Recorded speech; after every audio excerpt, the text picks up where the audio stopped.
Hello, welcome to Chess Comedy Books 23. I'm James Pratt, and today I'm going to look at books about the Caro-Kann defense. Now, I'm not going to insult your intelligence by telling you what the Caro-Kann defense is, but if you don't know, here it is on my little Portland sets. There. So it's pawn to king 4, pawn to queens, bishop 3, 1 e4, 1 c6. There it is. Crops up at all levels of play on the World Championship. It was a great favourite of Mikhail Botvinnik. It was not a great favourite of Kasparov, but he has played it. Karpov liked it, and he inherited it from Botvinnik. Going further back, Capablanca liked it very much indeed, and Alekhine was not unlikely to have not looked at it pretty thoroughly. So there we are. The first book I'm going to show you is as old as it is rare. This is a really good book. This series was a collaboration, as you can see, and was put together by RHM Press in America. And they brought in some top guys. Julio Kaplan, who was world junior champion, 1967, Jack Peters. I keep on pestering, asking if he'd played a match against Fischer. We'll leave that on one side for the moment. Edvard Mednes, grandmaster. Andy Soltis, still very much with us and writing some terrific books. And at the top of the list, and why not, Raymond Keane, our very own English grandmaster, R.D. Keane. Now, this book is only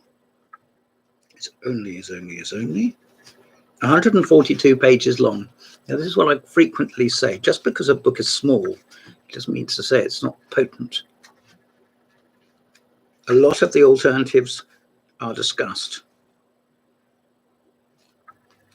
A lot of them. Lines with bishop f5, or the Bronstein-Larsen variation, which this is by Jack Peters. There we are. You can see an exchange has happened on the king's side, or black's king's side there. And you can see the pawn, the black pawn is still on the c6 square and supported a central pawn which has been exchanged off. This frequently happens in one form or another. I recommend the Caro-Kann fairly heavily, if only because at club level and below that, below say 1800 ELO, people don't always know it very well. I mean, I play the French. And if people don't know it, they probably can still get fairly good position against it. But I think with the Caro-Kann, that's not true. I think that black can exchange off some minor pieces and, as I say, one or two pawns, and get his major pieces, the heavy artillery like the rooks and the queen, onto the center of the open files, semi-open files. And he can very often find himself by about move 20, move 15, something like that. It sounds like I'm ad-libbing, but I'm not. I think you'll find that black can score some pretty impressive victories. This wouldn't have been the favorite of someone like, say, Bent Larsen, if that wasn't the case. So there we are. I strongly recommend this book and also others in the series. If you've got any of them, hang on to them. They're really interesting and valuable. The next book I'm going to show you, I haven't got a clue about. The cover is as gobbledygook to me as anything could be. This is the Panov attack. So in other words, after some pawns have been exchanged in the center, white plays c4, probably 4, c4, something like that. It's sharp. This is a massive tome of information by Mikhail Podgates, I can't pronounce it, of course, and it says also Anatoly Karpov, whom I think was world champion. What I also think is probably Karpov didn't do much towards this, except perhaps make his files available, or perhaps just look through the manuscript in draft form. Nothing wrong with that, but on the other hand, it does need to be stressed that Karpov is not the most hard-working of authors. He tends to leave it to other hands. Good for him. I mean, you know, He has to live, doesn't he? 12 illustrative games. It's not many, is it? Most of the information is fairly compressed, I would have said. I mean, there's double columns, but it's any amount of information. So even playing through a few pages, 4 or 5, I would think, would be enough for some people. We come in fairly deeply. I mean, 8 move alternatives here. 8 bishop g5, 8 bishop d3, lots of alternatives. 9 bishop d3 again. So move the same piece to the same square. No, rather more modest setups. And explaining why c5, somewhat releasing the tension in the center, is perhaps not such a good move. But it is unusual, and it is would form the basis of maybe a queenside attack. In other words, don't get caught napping. Now here's an interesting thing. They call this the Steiner System. I'm really in favor of the name for it. 2c4 against the Caro-Kann. Now that may transpose or it may not, but it's important to know it. And this also means that black has the alternative, in a way, can decide, you're at a crossroads, what you want to do. Whereas you want to play automatically d5, or do you want to have a little fence around and perhaps be a bit more creative, particularly if you're good at very close positions with, say, d6 and g6, something like that. Even queen a5 could come, couldn't it? Now, we're coming up to date, but not that up to date. This is called Play the Caro-Kann, and it is by Jovanka Hauska. Jovanka is a pretty active player and also active in the media. And I'd like to thank her for that, because it's nice to see her around supporting the game. This was written, you to believe this, 14 years ago. I think of it as a very recent book. It has been updated in the last 3 or 4 years, and the update was a much bigger book than this. I still think this is not better than the new one. Of course it isn't, but it is very well worth getting. She has vested a lot of personal time. I nearly said money, but obviously she's a professional player, amongst other things. It's her personal defense. And in fact, in a game, she actually beat John Spielman with it. I think I'm right in saying it. And Spielman, too, loves the Caro-Kann. I mean, he just doesn't like it. He loves it. And it deals 13 chapters. Here we are, for example, the Warren H. Goldman variation with Queen F3. No surprises there. The King's Indian Attack, beloved of Fisher. I used to say to my friend Bernard Rawlings, you can only play the King's Indian Attack as white if black has played the Sicilian move order, 1c5, 2e6, and then you play 3d3 in response as white. Anything else gives black more hand in the center. She deals with the Philidor with colors reversed. Look at that. You didn't expect to see that, did you? Look. I find that quite exciting. It's what's known in the trade as getting your hands dirty. She's not afraid to go hell for, straight in. The 2 knights variation, i.e., you don't plonk out pawns on e4 and d4, just play 1 e4, and black comes into the center, and out comes the bishop, and you can challenge that with h3, I suppose.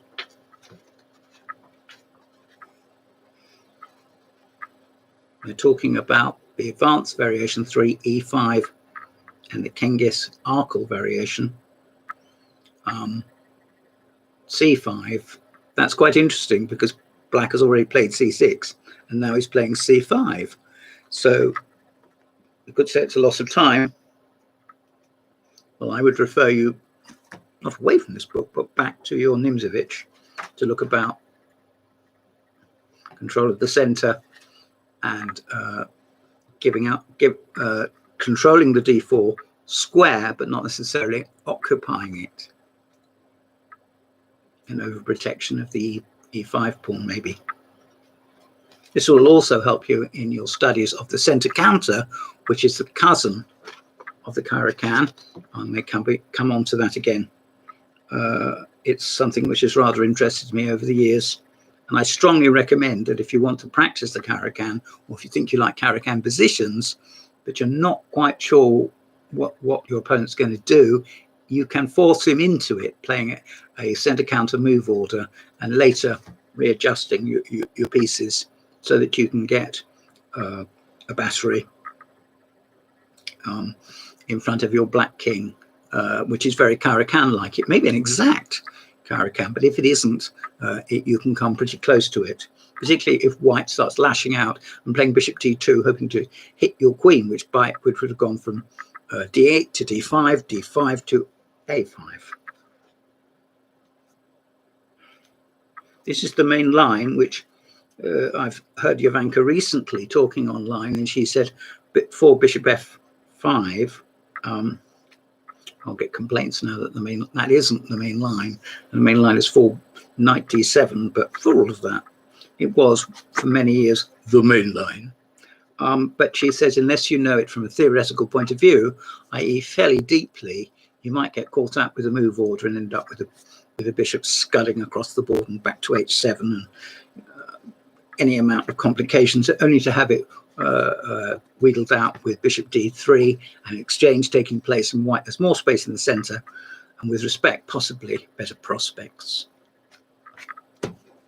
There it is. It's an everyman. I'll put the details down below, where I hope you will like and subscribe. This is a much, much older book. It's called Play the Caro-Kann. I don't really like the cover. I always show these. There's a little Sutton Coldfield sticker there, which B.H. Wood used to put on his books when he used to sell them. This is a very Eastern European effort. Nothing wrong with that. But on the other hand, it does suffer rather from not... in those days, they wouldn't have had databases of games. If they did, they wouldn't be online. If they were online, then I didn't know about them. I think that covers everything. It has a foreword by Murray Chandler, no less, because he was the series editor. 13 chapters. It deals with most of the same things as Jovanka did, but hers is a lot more up to date. However, this has its points. It has the older games, some of which you may be interested in, and obviously the older players and tournaments, which also will interest you. At least I hope it would interest me. So there we are. Really leisurely book. Hard covers, which I always like, if I can get them. Index of variations. 56 complete games. That's messing around in itself. There you are. Now this I quite rate, apart from the fact that the top of it's got had sunstroke and drawn all the colour. Look at this, by a Greek grandmaster. I've seen him lecture online. Very interesting.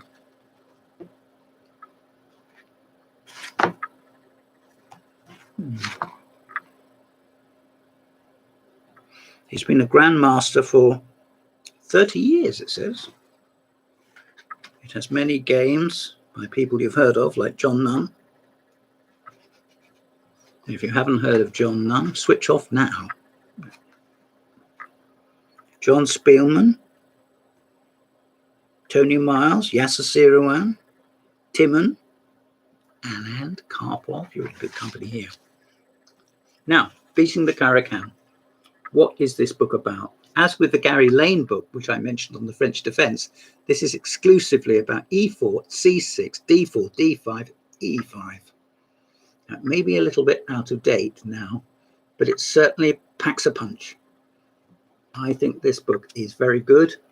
I don't rate the line itself that highly, but that's just prejudice and ignorance, probably mostly ignorance. It's rather old-fashioned. The fonts are nothing special, but there you are. There you are. don't even know if it's got a bibliography. It might have. Yes, it has. He quotes a book by Irving Chernev, one by Karpov, one by Keenan Talbot, a book by Sirowan. I'm just going to have a little coffee.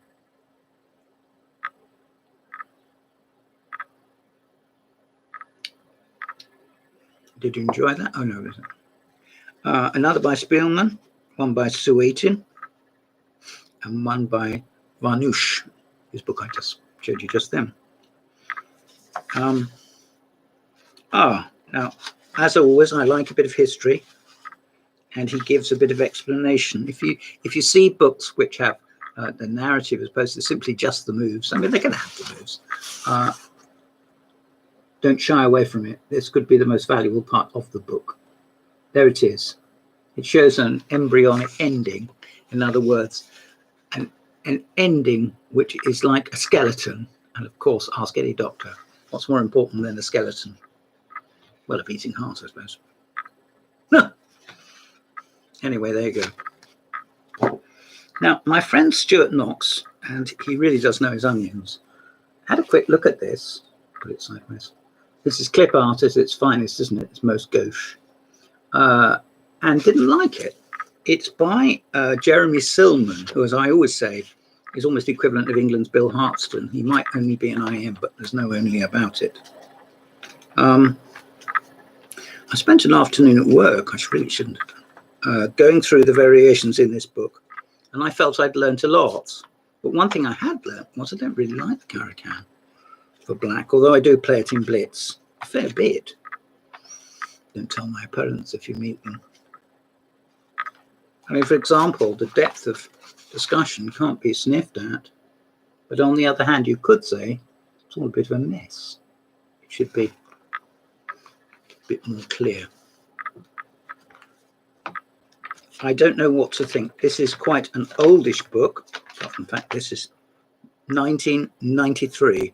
It's a revised and expanded edition by Jeremy Silman. And it's interesting to note that Jeremy Silman has also had dealings, as has Jovanka Huska, with the centre counter. But this doesn't deal with the centre counter. It deals with the Caracan. And last, and definitely not by least, a book by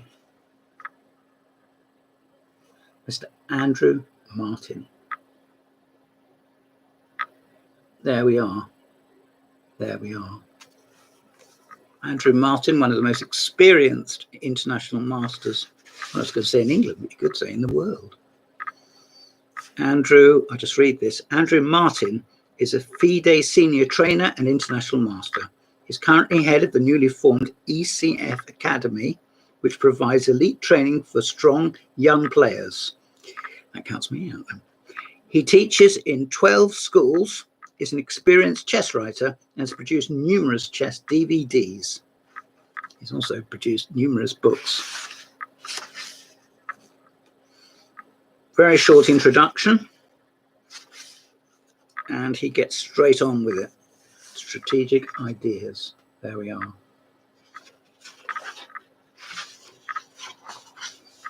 Interesting that he touches on this game, which I was there when it was played, between Mike Surtees, a friend of mine, and Jovi Huska, who wrote the other book on the Caracan. And here she is, the lady herself, putting her money where her mouth is.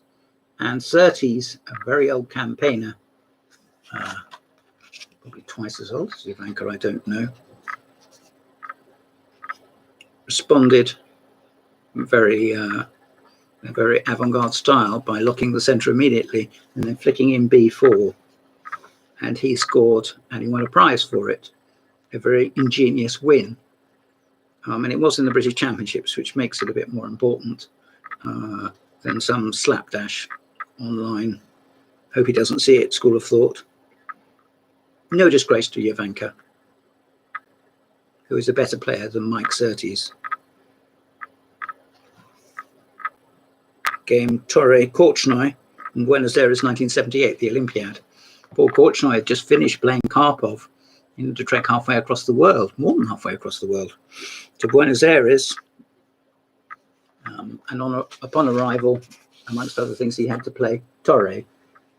A very likable grandmaster. Used to come to England a fair bit.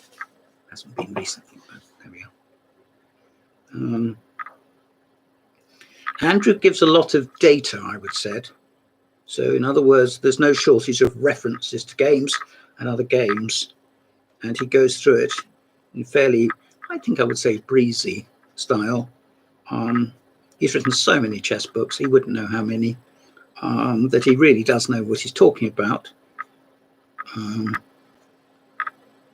I would have said this was way above the average. I would have said that this was not a book. It says first steps as if it's a book for beginners or near beginners. It isn't really.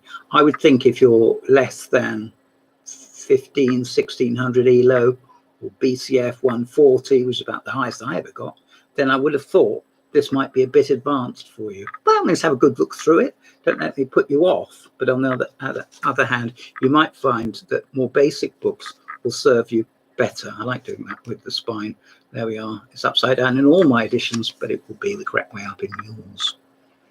So that's it. 1e4, c6. This has been Chess Comedy Books, looking at the Caro-Kann. Hope you enjoyed it. I'm James Pratt. Call again. Goodbye.